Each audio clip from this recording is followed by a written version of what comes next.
Within the Quran, your Prophet Muhammad says, whoever you find committing the sin of the people of Lot, kill them. Within the Quran, your Prophet Muhammad says, within the Quran.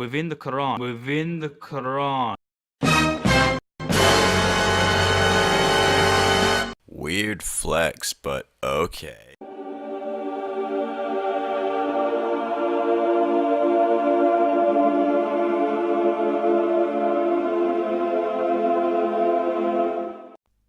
Assalamu alaikum everyone, welcome back to my channel. So I just recently saw a video by Rationality Rules, and as usual it made me laugh because there was some hilarious mistakes in there, and some of his arguments were so full of mistakes that I had to make a response.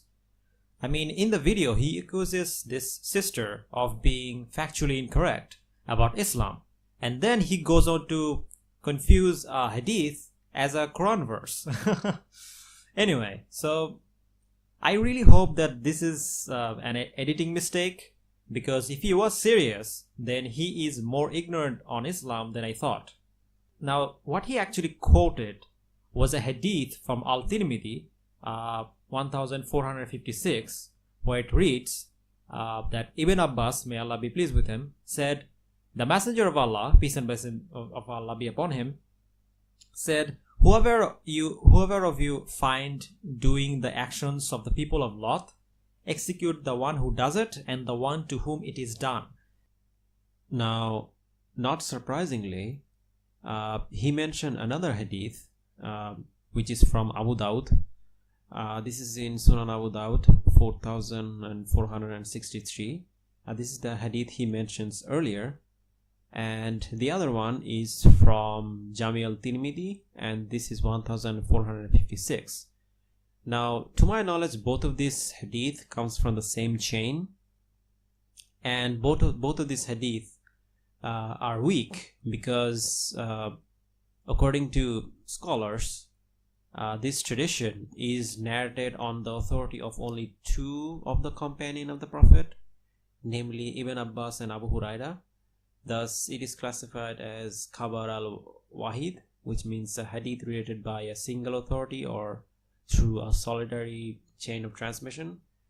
There are other versions of this tradition attributed to Jabir bin Abdullah and Ali bin Abu Talib. Both were classified as very weak and unreliable. Another version of this tradition, there are other versions of the tradition, but none of those other hadiths says anything about death penalty or any other punishment for that matter.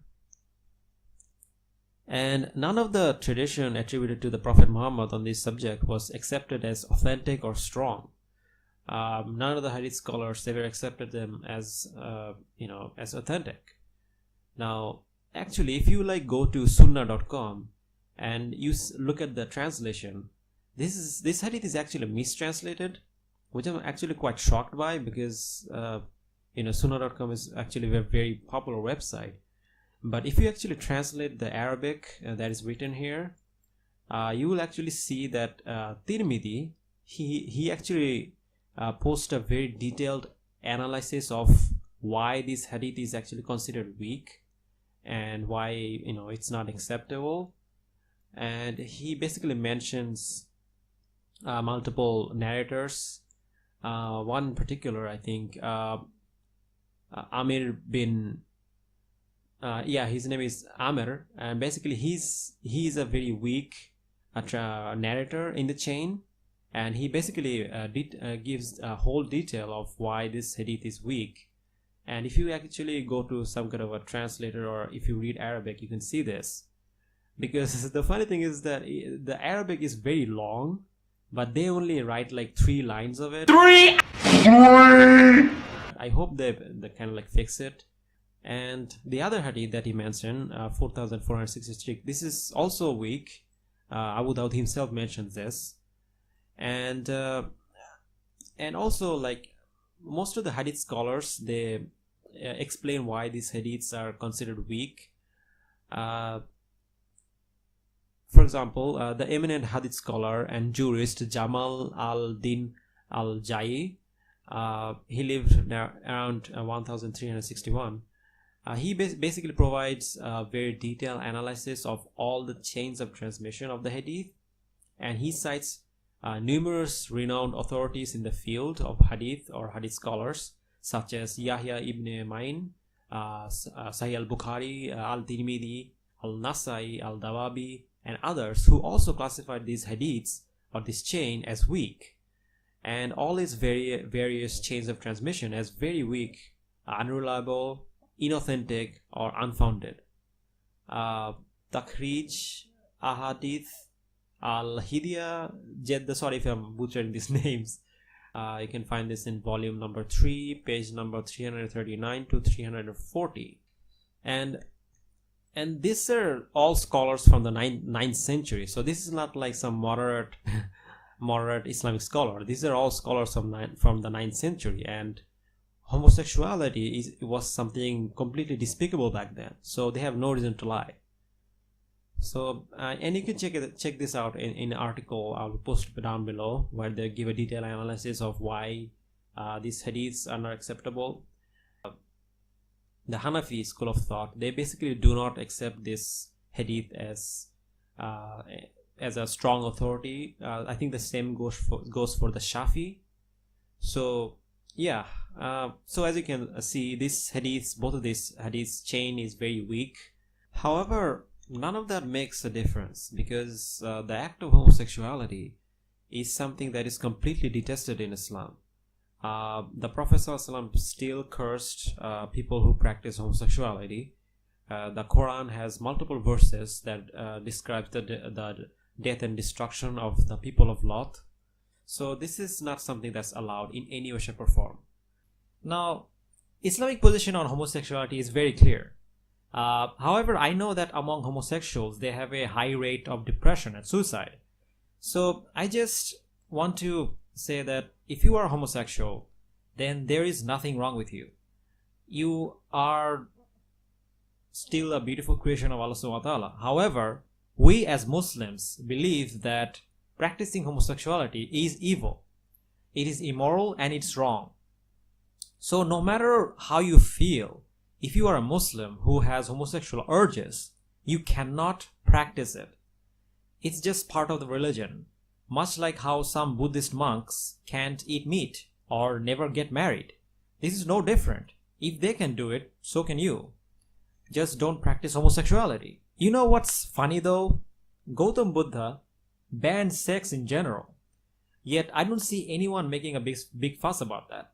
Or I don't see anyone shouting for Buddhist monk sex rights. Buddha said in Kama Sutta, Sutta Nipata 4.1, that if one longing for sexual pleasure achieves it, yes, he is enraptured at heart. The mortal gets what he wants. But if for that person longing, desiring, and the pleasure diminishes, he is shattered as if shot with an arrow. So one always mindful should avoid sexual desires. Letting them go, he will cross over the flood like one who have bailed out of a boat. He has reached the far shore. So next, no sex for you. I want to ask Mr. Rationality Rules as to why he doesn't have an issue with this. I mean, Gautam Buddha completely banned sex. I mean, he has a problem with Prophet Muhammad Sallallahu Alaihi Wasallam banning homosexuality, but he doesn't have a problem with this. How come? You know? And the thing is that these two things are very similar.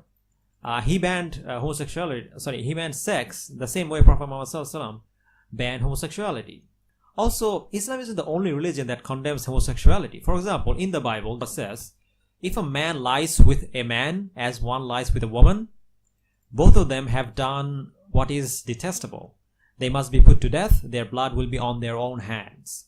This is from the New International Version of the Bible, Leviticus chapter number 20, verse number 13. Another verse says, you shall not lie with a man as with a woman. It is an abomination.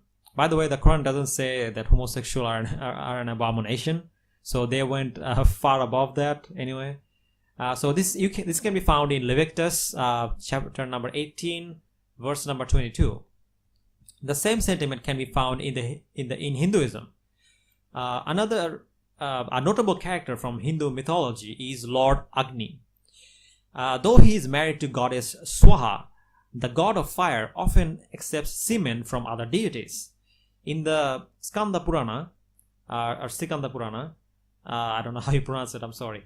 It is mentioned that Agni allowed Lord Shiva's semen, after which, into himself, after which he became relentless. Goddess Parvati found this out and she was disgusted. And she cursed Lord Agni for this awful homosexual act. And therefore, he would be eating everything. And this is why, according to Hindu mythology, fire eats everything. So, as you can see, this is considered as something bad. Now, there's another story. This is very common in the Hijra community in India.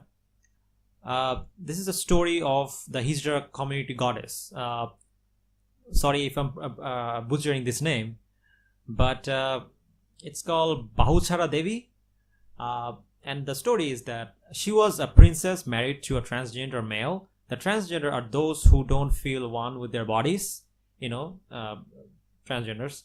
Her husband thus saw himself as a woman and forsake to have sex with her. Didn't want to have sex with her. For almost 1 year, he made up excuses and didn't show up at night. At one night, the princess followed him into solitude, where she saw him just sitting there. And he told her the truth, that he was actually a transgender, that his parents forced him to marry her. And he told his parents knew very well of this condition, and yet they still forced him to marry her.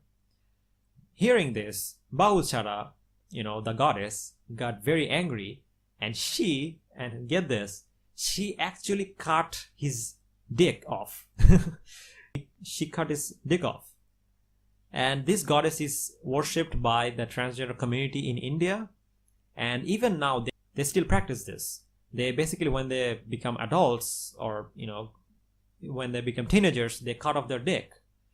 And it's a practice that is going on even to this day. And even in my country, Bangladesh, it is still practiced in some Hijra community. Also, another holy book from Hinduism is the Manusmriti. So it says that inflicting physical pain to Brahman by breaking something, smelling things that should not be smelled, or smelling alcohol, deceiving someone, and having sex with a man will result in a loss of caste. By the way, the word caste, it means that different level of class. So Hindus have different level of class. The upper high was the Brahmins.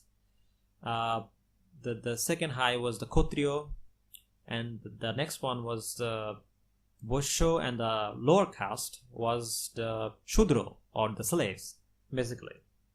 And so basically, caste means they will kind of lose their holiness or whatever. But anyway,